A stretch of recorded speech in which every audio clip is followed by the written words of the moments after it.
Ce soir, on va revenir sur l'affaire Stéphane Plaza. Sur Stéphane Plaza, bien entendu, vous le savez, l'animateur qui est accusé de violence conjugale par plusieurs de ses ex-compagnes. Cette semaine, il a effectué une garde à vue. Voilà, vous allez nous parler de l'affaire Gilles Verdez. Reda Belladj est avec nous pour nous en dire plus. Il sera accompagné de Tony Lecorse, mon ami Tony, qui est aussi très proche de Stéphane Plaza et de la compagne de ce dernier pour des informations exclusives de ce qui se passe autour de Stéphane. Bonsoir, merci mon Tony d'être là.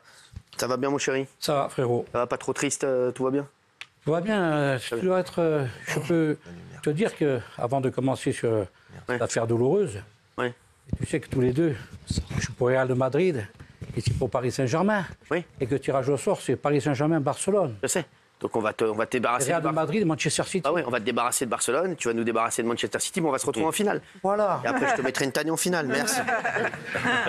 Pas trop sûr. Bah oui, voilà mon chéri. Reda Belladj, merci d'être avec nous. Est-ce que vous pouvez nous rappeler ce qui s'est passé avec Stéphane Plaza? Alors déjà, je pense qu'il est important de rappeler une chose essentielle. Nous, les policiers, on se bat, les syndicats de police, enfin l'unité SGP se bat pour ça. Pour les policiers déjà, c'est de respecter la présomption d'innocence. Exactement, très important. On vit dans une société aujourd'hui, j'ai l'occasion de venir très régulièrement sur votre plateau pour parler justement des personnalités.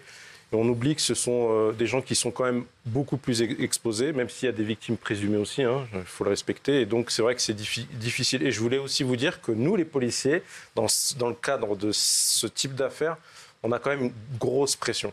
Ouais. On l'avait vu, on en avait parlé, même si c'était un peu différent sur l'affaire Palmade. Bien sûr. Mais on a vraiment beaucoup de pression. Alors les investigations ont été faites par une brigade d'enquête d'initiative qui normalement traite quasiment la plupart des affaires sur initiative. Et là, justement, on leur a imposé au mois d'octobre, après c'est normal, le parquet leur a imposé cette affaire. Parce que dans le cadre des affaires intrafamiliales, j'explique un peu le déroulé, des violences conjugales, pardon, depuis plus d'une quinzaine d'années, avant, il fallait automatiquement qu'il y ait un dépôt de plainte. Je vais vous donner un exemple. Moi, une année, j'étais sur le terrain, il y a quelques années encore. J'étais sur le terrain, j'intervenais. Ça m'arrivait d'arriver avec une femme qui avait une tête comme ça, en fait.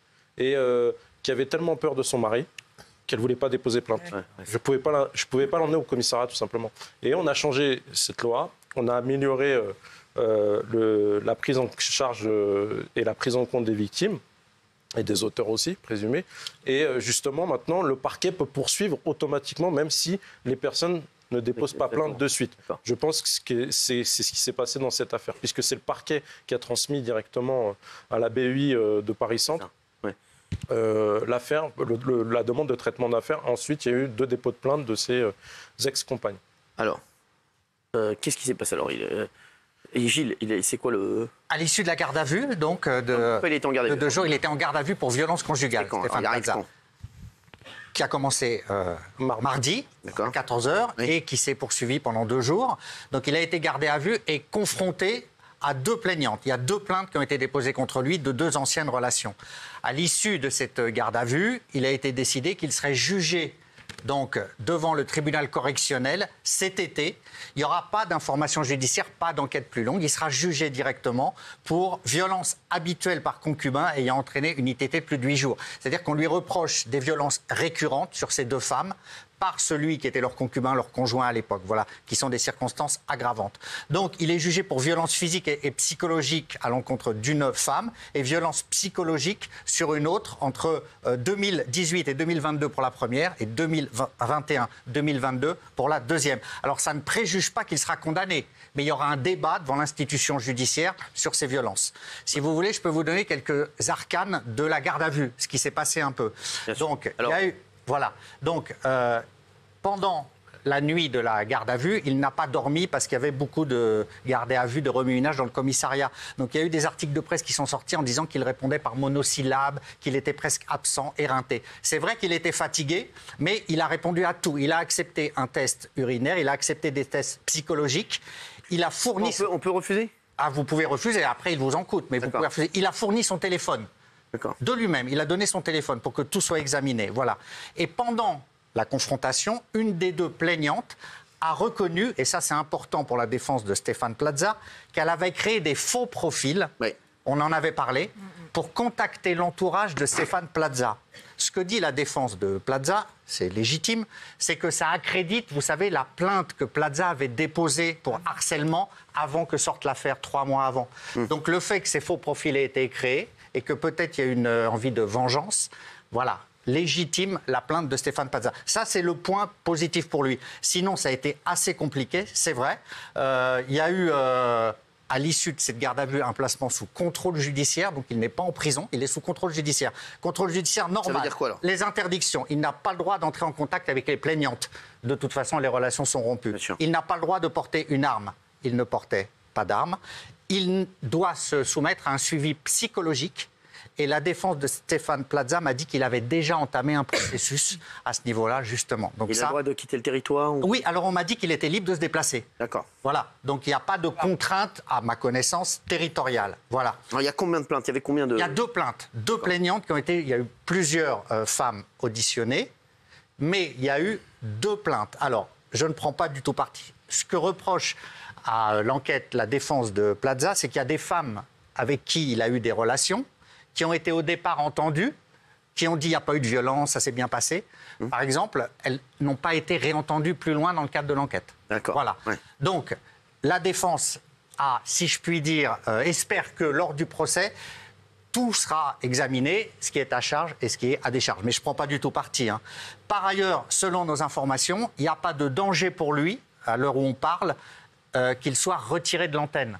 Ce qui est important, parce que selon nos infos, M6 lui garde le soutien, c'est-à-dire qu'il continue à faire des émissions, puisque la chaîne est sur la ligne que vous évoquez de la présomption d'innocence. Alors, il n'y a jamais été question d'audition libre, on me dit.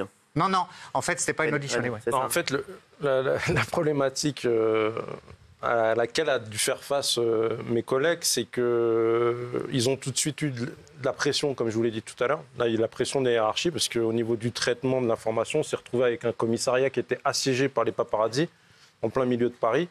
Et donc, il a fallu... il y en a des gens qui veulent juger très souvent à la place d'un vrai juge et qui veulent avoir des informations tout de suite. Et puis d'autres magazines qui gagnent leur vie en faisant des photos de gens qui sont présumés innocents, présumés victimes. Et du coup, les collègues ont eu quand même pas mal de pression, donc il a fallu traiter quand même proprement l'affaire. Mais après, je me permets de revenir sur ce que vous avez dit par rapport au garde à vue. Je suis désolé de vous le dire, mais il peut s'appeler Stéphane Plaza. Il est gardé à vue, il est gardé à vue comme les autres. S'il n'arrive pas à dormir, tous les gardés à vue, ils sont dans les mêmes conditions. Mais lui, il s'en est pas plein. Mais j'ai pas dit le contraire. Hein. Mais il s'en est pas plein. Mais on a vu dans la presse, il était fatigué, j'ai expliqué pourquoi. Mais vous savez, une garde à vue, vous dormez sur du dur. Tout le monde, enfin, je veux dire, tout le monde subit la même chose. Malheureusement, la différence, c'est que lui, mais c'est pas le Club Med. Pas le Club Med. Ah oui, non, c'est pas le Club Med. C'est sûr, oui. Non, mais par contre, c'est pas le Club Med, mais vous soulignez un truc intéressant. Une victime, quand elle vient dans un commissariat, elle n'a rien.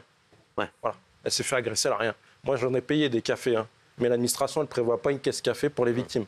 Par contre, les gardés à vue, je ne le remets pas en question, mais ils ont un micro-ondes, voilà, ils ont un repas le matin, un repas le midi, un repas le soir. C'est vrai que c'est intéressant ce que dit derrière. Très intéressant. Voilà. Très intéressant. Et ça, c'est les policiers qui sont chefs de poste de permanence. Et vous payez vous-même les cafés, exactement. Non, mais ça, c'est très intéressant ce que vous dites. C'est vrai. C'est une réalité. Ah oui, mais je trouve ça, c'est une très bonne remarque. Permettez la petite parenthèse. Ah oui, c'est une très bonne remarque. Bravo. Il y a des infos que j'ai. Une plaignante donc a confirmé utiliser des faux profils, comme l'a dit Gilles. Donc ça, c'est... Oui, il y a un dépôt de plainte pour harcèlement et cyberharcèlement. Et qu'est-ce que c'est que cette histoire ? Une autre a dit que le réseau Stéphane Plaza a été acheté pour les Tchétchènes. Qu'est-ce que c'est que cette histoire ? C'est une info que j'ai. Oui. Sachez-le. Non, mais je vous dis, oui, je ne sais pas ce que c'est que cette histoire. Une info qui vient vraiment, une info très sérieuse. Oui, j'en doute pas. Sachez-le. Voilà, je ne sais pas ce que c'est que cette histoire, mais il y aurait une autre jeune fille qui aurait dit ça. Donc c'est assez fou. Oui. Et lors de la garde à vue, Gilles, puisque tu connais très très bien le dossier, qu'est-ce qu'il y a eu à charge contre Stéphane Plaza ? Parce que là, tu nous as plus expliqué ce qu'il y a eu plutôt dans son sens et plus à décharge. Est-ce qu'il y a eu des choses qui permettent aujourd'hui d'aller le juger Bien sûr, et il sera d'ailleurs jugé parce que les 2 plaintes ont été jugées crédibles. Les témoignages des plaignantes ont été conformes à ce qui avait été entendu bien avant.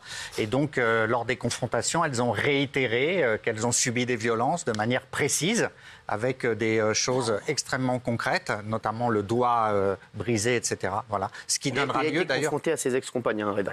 Oui, en fait, on fait ça pour vraiment que la procédure soit le maximum carrée. Surtout quand vous avez le cas de soit c'est parole contre parole, ou soit si l'auteur nie complètement les faits, ou soit, comme là, c'est une affaire qui est quand même très, très médiatisée, et c'est une personnalité qui me semble est très, très appréciée par les Français. Donc on est très prudent, donc on fait le maximum qu'on puisse faire. C'est-à-dire qu'on fait une procédure, comme on dit dans notre jargon, qui est carrée. On cloisonne tout. Et du coup, on fait une confrontation pour que les victimes soient directement confrontées à l'auteur présumé des faits.